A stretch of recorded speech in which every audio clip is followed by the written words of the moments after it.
Israel Hamas की युद्ध की वजह से मिडिल ईस्ट में जिस बात का डर सता रहा था, आखिर अब वही होने जा रहा है।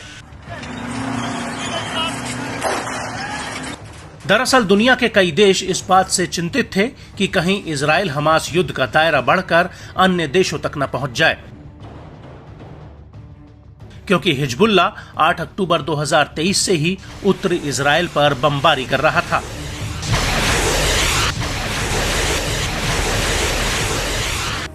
लेकिन इस सब के बीच लेबनान में 17 सितंबर को अचानक से पेजर डिवाइसेस में धमाके शुरू हो गए और उसके अगले दिन walkie talkie, laptop, solar panel तक फटने लगे और इन दोनों ही धमाकों में करीब 3000 से ज्यादा लोग घायल हो गए और 37 लोगों की जान चली गई। और इस हमले को लेकर अब हिजबुल्ला प्रमुख हसन नसरल्लाह ने जंग का ऐलान कर दिया है। लेबनानी जनता को संबोधित करते हुए हसन नसरल्लाह ने कहा कि इजराइल द्वारा लेबनान में धमाका कराना युद्ध की घोषणा है। नसरल्लाह ने अपने बयान में सीधे इजराइल को ललकारा है।